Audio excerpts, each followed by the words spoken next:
Viewers, welcome back to Xylem Learning. നിങ്ങളുടെ സ്വന്തം pretty Weiss ആണ്. എല്ലാവർക്കും വാം വെൽക്കം. അപ്പം നമ്മൾ ഓരോ ടിഷ്യൂസിനെ പറ്റിയും ഡീറ്റെയിൽ ആയിട്ട് പഠിച്ചു പോകുന്നുണ്ട്. അപ്പോൾ ഇന്ന് നമ്മൾ പഠിക്കാൻ പോകുന്നത് പ്ലാന്റ് ടിഷ്യൂസിൽ എന്തൊക്കെയാണ് നിങ്ങൾ എക്സാം ഓറിയൻറ്റഡ് ആയിട്ട് നോക്കേണ്ടത് എന്നാണ്.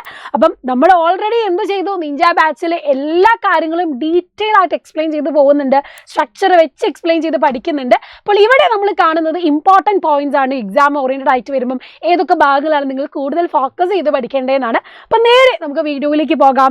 പ്ലാന്റ് ടിഷ്യൂസ് അല്ലേ, പ്ലാന്റ് ടിഷ്യൂസ് എന്ന് പറയുമ്പോൾ നമ്മൾ ഇവിടെ different types of plant tissues ആണ് പഠിക്കുന്നത്. അപ്പോൾ ഇതിൽ നോക്കാം, പ്ലാന്റ് ടിഷ്യൂസിനെ നമ്മൾ ക്ലാസിഫൈ ചെയ്യുമ്പോൾ നമുക്കറിയാം മെരിസ്റ്റമാറ്റിക് ടിഷ്യൂസ് ഉണ്ട്, പെർമനന്റ് ടിഷ്യൂസ് ഉണ്ട്. അതിൽ മെരിസ്റ്റമാറ്റിക് ടിഷ്യൂസ് എന്ന് പറഞ്ഞാൽ ആക്റ്റീവ്ലി ഡിവൈഡ് ചെയ്യുന്ന, കണ്ടിന്യൂസ് ആയിട്ട് ഡിവൈഡിങ് കപ്പാസിറ്റി ഉള്ള ടിഷ്യൂസ് ആണ്. അതിൽ 3 എണ്ണമാണ് നമ്മൾ ടൈപ്പ് പറയുന്നത്. എപ്പിക്കൽ മെരിസ്റ്റം ടിപ്പ് പോർഷനിൽ കാണുന്നത്, ഇന്റർ കാലറി മെരിസ്റ്റം എന്ന് പറഞ്ഞാൽ എന്താണ്, നോഡ്സ് ഇന്റർറോണ്ട് റീജിയനിൽ കാണുന്നതാണ്. ലാറ്ററൽ മെരിസ്റ്റം എന്ന് പറയുമ്പോൾ അതിൻ്റെ ഗർത്ത് കൂട്ടുന്ന ടിഷ്യൂസ് ആണ്, ആക്റ്റീവ്ലി ഡിവൈഡിങ് ആണ്. പെർമനന്റ് ടിഷ്യൂസിലേക്ക് വരുമ്പോൾ നമുക്കതിൽ സിമ്പിൾ ആൻഡ് കോംപ്ലക്സ് 2 ടൈപ്പാണ് കൺസിഡർ ചെയ്യുന്നത്. സിമ്പിൾ ആണ് പാരൻ കൈമ, കോളൻ കൈമ, സ്ക്ലീറൻ കൈമ നമ്മൾ പറയുന്നത്. കോംപ്ലക്സ് ടിഷ്യൂസിലാണ് സൈലം ആൻഡ് ഫ്ലോയും പറയുന്നത്. ഇനി ഓരോന്ന് നമുക്ക് ഡീറ്റെയിൽ ആയിട്ട് നോക്കാം. മെരിസ്റ്റമാറ്റിക് ടിഷ്യൂ നമ്മൾ ഓൾറെഡി പഠിച്ചതാണെന്ത്, tissues that plant consist of small densely and packed cells that can be divide, അല്ലെ കണ്ടിന്യൂസ് ആയിട്ട് ഡിവൈഡ് കപ്പാസിറ്റി ഉള്ളതാണ് മെരിസ്റ്റമാറ്റിക് ടിഷ്യൂ. നമ്മൾ നേരത്തെ പറഞ്ഞ പോലെ റൂട്ട് ടിപ്പിൽ, ഷൂട്ട് ടിപ്പിൽ ഇതൊക്കെയാണ് ഇവിടെ കാണുന്നത്. ഇനി പെർമനന്റ് ടിഷ്യൂസിലേക്ക് വരുമ്പോൾ അവരെന്താണ്, മെച്ചുവേർഡ് ആണ്, completely grown and have lost the ability to division. പിന്നീട് അവർ ഡിവിഷൻ നടക്കുന്നില്ല, കംപ്ലീറ്റ് മെച്ചുവറായി അവർക്ക് അവരുടേതായ ഫംഗ്ഷൻ ചെയ്യുന്ന ടിഷ്യൂസ് ആണിത് പെർമനന്റ് ടിഷ്യൂസ് എന്ന് പറയുന്നത്. ഇപ്പോൾ പെർമനന്റ് ഷേപ്പ്, സൈസ്, അതുപോലെ ഫംഗ്ഷൻ അവരുടെ ഡിഫറൻഷിയേഷൻ കഴിഞ്ഞ് ഏറ്റെടുത്ത് കഴിഞ്ഞ് കഴിഞ്ഞാൽ പിന്നെ അവിടെ ഡിവിഷൻ പോസിബിൾ അല്ല. അപ്പോൾ അതിൽ നമ്മൾ പ്രത്യേകമായിട്ട് കാണുന്നത് ഏതാണ്, സിമ്പിൾ പെർമനന്റും കോംപ്ലക്സ് പെർമനന്റുമാണ്. സിമ്പിൾ പെർമനന്റ് ടിഷ്യൂസ് എന്ന് പറഞ്ഞാൽ അവർ സിമിലർ ഒറിജിൻ ആയിരിക്കും, സെയിം സ്ട്രക്ചർ ആയിരിക്കും, അവർക്ക് സെയിം ഫംഗ്ഷനും ആയിരിക്കും. And consist of relatively unspecialised cells, ഒരേപോലത്തെ സെയിം ടൈപ്പ് ഓഫ് സെൽസ് ചേർന്നിട്ടാണ് ഈ ഒരു ഗ്രൂപ്പ് ഓഫ് ടിഷ്യൂസ് ഉണ്ടാവുന്നത്. And they are loosely packed living cell, അവരെന്താണ് ലൂസ് പാക്ഡി അറേഞ്ച്ഡ് ആണ്. അതുപോലെ ലിവിങ് സെല്ലുകളുമാണ് നമ്മൾ ഈ സിമ്പിൾ പെർമനന്റിൽ കാണുന്നത്. അപ്പം അതിൽ നമ്മൾ നേരത്തെ പറഞ്ഞ പാരൻ കൈമ, കോളൻ കൈമ, സ്ക്ലീറൻ കൈമയാണ്. കോംപ്ലക്സ് ടിഷ്യൂസിലേക്ക് വരുമ്പോൾ അവിടെ എന്താണ് പ്രത്യേകത, more than 1 type of cell. ഒരു ഗ്രൂപ്പ് ഓഫ് ടിഷ്യൂ എന്ന് പറഞ്ഞാലും അതിൽ ഒന്നിൽ കൂടുതൽ ടൈപ്പ് ഓഫ് സെല്ലുകൾ നമുക്ക് കാണാൻ പറ്റും. അതുമാത്രമല്ല ഇവരെല്ലാം കൂടെ ചേർന്ന് പ്രവർത്തിച്ചാണ് അവരുടെ മെയിൻ ഫംഗ്ഷൻ അവർ കൺട്രോൾ ചെയ്ത് പോകുന്നത്. അതിന് എക്സാമ്പിളാണ് നമ്മൾ പഠിക്കുന്ന സൈലം ആൻഡ് ഫ്ലോയം എന്ന് പറയുന്നത്.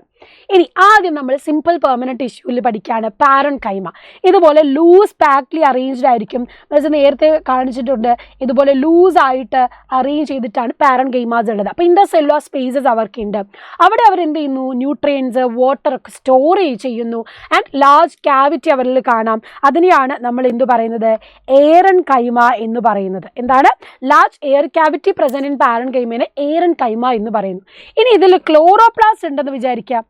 ഇതിൽ ക്ലോറോപ്ലാസ്റ്റ് ഉള്ളതാണ് എങ്കിൽ അതിനെ നമ്മൾ വിളിക്കുന്നതാണ് എന്ത്, ക്ലോറിൻ കൈമ എന്ന്. എന്താണ്, ക്ലോറിൻ കൈമ എന്ന് പറയുന്നത്. അപ്പോൾ വളരെ സിമ്പിളാണ്, വളരെ ലൂസ്ലി അറേഞ്ച്ഡ് ആണ്, ഇന്റർസെല്ലുലാർ സ്പേസസ് കാണാം, മേജറായിട്ട് സ്റ്റോറേജ് ആണ് ഇവരുടെ ഫംഗ്ഷൻ എന്ന് പറയുന്നത്.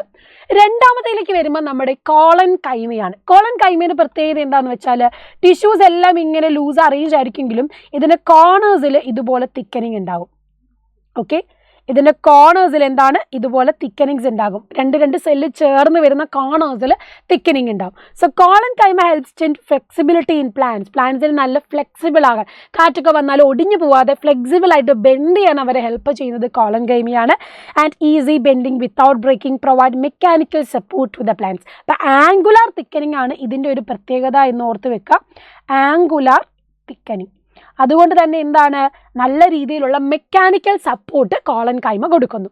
മൂന്നാമത്തേലേക്ക് വരുമ്പോഴാണ് നമ്മുടെ സ്ക്ലീറൻ കൈമ എന്ന് നമ്മൾ പറയുന്നത്. സ്ക്ലീറൻ കൈമ എന്ന് പറയുമ്പോൾ helps to make plant hard and stiff by the lignin deposition. ഇവരുടെ സെൽ എങ്ങനെയാണെന്ന് വെച്ചാൽ സെല്ലുകൾ ജോയിൻ ചെയ്യുന്നുണ്ട്, പക്ഷേ എന്താണ്, ഇവരുടെ പുറമേ ഇവർക്ക് തിക്കായിട്ടുള്ള ലിഗ്നിൻ ഡിപ്പോസിഷനും ഉണ്ട്. ഓക്കെ, അപ്പോൾ തിക്കായിട്ട് ഇത് കണ്ടില്ലേ, 2 ലെയറിൽ നിങ്ങൾക്ക് കാണാൻ പറ്റും. അപ്പോൾ തിക്ക് ലെയർ ആയിട്ടുള്ള ലിഗ്നിൻ ഡിപ്പോസിഷൻ ഉണ്ട് സ്ക്ലീറൻ കൈമ എന്ന് പറയുമ്പം. അതുമാത്രമല്ല ഇവരെ ഡെഡ് സെല്ലാണ്, ഡെഡ് സെൽസ് ആണ്. ഹസ്ക് ഓഫ് കോക്കനട്ട്, നമ്മുടെ തേങ്ങേൻ്റെ ആ തോടിലൊക്കെ നമ്മൾ കാണുന്നത് എന്താണ്, ഈ ടൈപ്പ് ഓഫ് സ്ക്ലീറൻ കൈമ ടിഷ്യൂസ് ആണ്. വളരെ തിക്ക് ആൻഡ് ഹാർഡ് ആയിട്ടാണ് ഈ ടിഷ്യൂസ് കാണുന്നത്, ഡ്യൂ ടു ലിഗ്നിൻ ഡിപ്പോസിഷൻ ആണെന്നും കൂടി ഓർത്ത് വെക്കാം. ഇനി കോംപ്ലക്സ് ടിഷ്യൂസിലേക്ക് വരുമ്പോഴോ സൈലം നമ്മൾ പറയുന്നതാണ്. പക്ഷെ അവർക്ക് 4 ടൈപ്പ് ഓഫ് സെല്ല് സൈലത്തിൽ കാണാം. അതായത് tracheids, vessels and xylem parenchyma, xylem fibres. ഇങ്ങനെ 4 ടൈപ്പ് ടിഷ്യൂസ്, അതായത് ടിഷ്യൂസിൽ തന്നെ ഡിഫറെൻറ്റ് ടൈപ്സ് ഓഫ് സെല്ലുകൾ നമുക്ക് കാണാം. തിക്ക് വോൾസ് ആണ്, many of them are dead cells. Thick walls ഉണ്ട്, ഡെഡ് സെല്ലാണ് കാണുന്നത്. ഇവരുടെ ഫംഗ്ഷൻ എന്ന് പറയുന്നത് എന്താണ്? വാട്ടർ ട്രാൻസ്പോർട്ടേഷൻ ആണ്. വാട്ടർ ട്രാൻസ്പോർട്ടാണ് ഇവരുടെ മെയിൻ ഫംഗ്ഷൻ എന്ന് പറയുന്നത്. ആൻഡ് മിനറൽസും ഉണ്ട് കേട്ടോ. വാട്ടർ ആൻഡ് മിനറൽ ട്രാൻസ്പോർട്ടാണ് സൈലത്തിൻ്റെ മേജർ ഫംഗ്ഷൻ എന്ന് പറയുന്നത്. അപ്പം ഇവിടെ നിങ്ങൾക്ക് നോക്കിയാൽ അറിയാം, ഇത് കണ്ടില്ലേ, മേലേക്കാണ് ഇത് കൊണ്ടുപോകുന്നത്. 1 വേ ആയിട്ടാണ് ഇവർ പോവുക, ഒരു ഡയറക്ഷനിലാണ് ഫ്ലോ ചെയ്യുക. അതുപോലെ തന്നെ thick cell wall made up of lignin ഉണ്ട്, ഹാവിങ് നോ എൻഡ് വോൾസ്. ഇവർക്കിടയിൽ എൻഡ് വോളുകളില്ല. രണ്ടാമത്തെ ഫ്ലോയിംത്തിലേക്ക് വരുമ്പം അവരെന്താണ്? വാട്ടറും ഫുഡും താഴോട്ടും മേലേക്കും മൾട്ടി ഡയറക്ഷനിലാണ്. ആൻഡ് 2 വേ ഫ്ലോ ആണ്, 2 ഭാഗത്തേക്കും ഇവർക്ക് ട്രാൻസ്പോർട്ട് ചെയ്യാം. തിൻ സെൽ വോൾ ആണ്, മേഡപ്പ് ഓഫ് സെല്ലുലോസ് ആണ്. And end with perforation. കണ്ടില്ലേ, എൻഡ് വോളുകളുണ്ട്, പക്ഷെ അതിൽ പെർഫറേഷൻ, ചെറിയ ഓപ്പണിംഗ് ഉണ്ട്.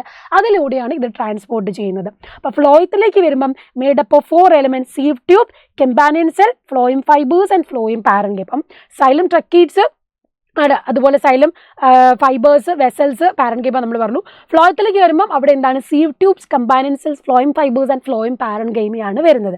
അപ്പോൾ except for phloem fibres, phloem cells are living cells. ഇവിടെ ഫ്ലോയിം ഫൈബേഴ്സ് മാത്രം ഡെഡ് ആണ്, ബാക്കിയെല്ലാം എന്താണ്? ലിവിങ് ആണ്. അപ്പം ഇത്രയുമാണ് എന്ത് ഇമ്പോർട്ടൻ്റ് ആയിട്ട് നിങ്ങൾ പഠിക്കേണ്ടത്. അപ്പം മിസ് ആദ്യം കാണിച്ച ഫ്ലോ ചാർട്ട് വെച്ച് തന്നെ ടേംസുകൾ, പേരുകളൊക്കെ പഠിച്ചു വെക്കുക.